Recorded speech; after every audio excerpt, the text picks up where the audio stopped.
The sun rises over the valley of Elah, casting long shadows across the battlefield. On one side of the valley, the Israelites, led by King Saul, form their ranks.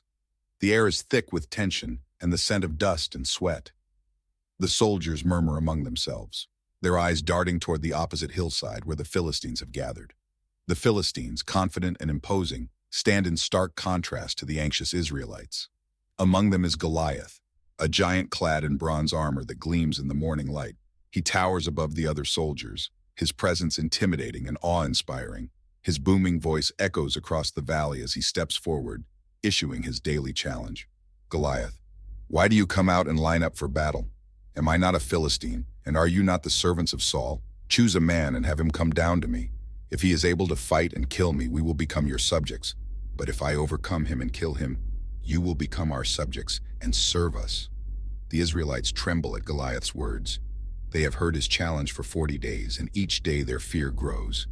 King Saul stands among his men, his face a mask of worry. He knows that none of his soldiers dare face Goliath, and the morale of his army is crumbling. In the midst of this, David arrives at the Israelite camp, sent by his father Jesse to bring provisions to his brothers. As he distributes the food, he hears Goliath's taunt. Curiosity and a sense of righteous anger stir within him. He approaches the soldiers, questioning why no one has accepted the challenge. David, who is this uncircumcised Philistine that he should defy the armies of the living God? David's eldest brother Eliab hears him and scolds him. Eliab, why have you come down here? And with whom did you leave those few sheep in the wilderness? I know how conceited you are and how wicked your heart is. You came down only to watch the battle. David responds calmly, but firmly. David, now what have I done? Can't I even speak? Word of David's questioning reaches Saul, and the young shepherd is brought before the king. Saul looks at David, surprised by his youth and the fire in his eyes. David, let no one lose heart on account of this Philistine. Your servant will go and fight him. Saul shakes his head in disbelief.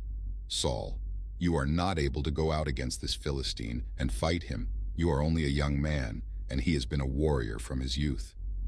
David speaks with conviction, recounting his experiences defending his sheep from lions and bears, and his faith that the Lord will deliver him from Goliath as well.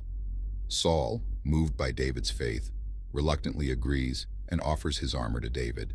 David, feeling the weight and unfamiliarity of Saul's armor, decides to face Goliath with only his sling and a few smooth stones from the brook.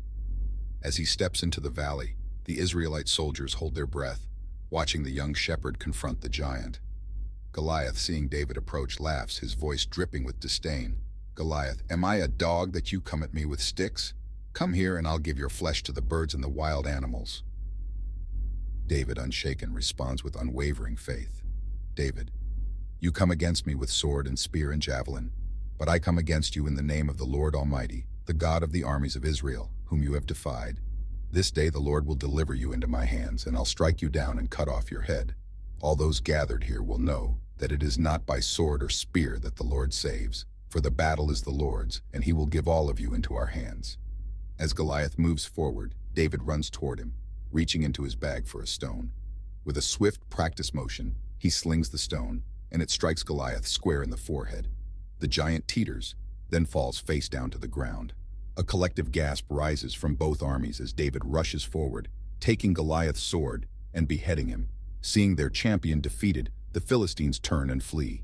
The Israelites, emboldened by David's victory, pursue them, striking them down along the road to Gath and Ekron. The valley echoes with the cries of battle and the triumph of the Israelites. David's faith and courage bring a decisive victory to Israel, forever changing the course of his life and the fate of his people.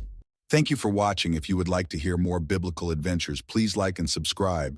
I pray blessings upon you and your family. We pray that you can face your giants with bold faith. I pray you are a giant slayer like David,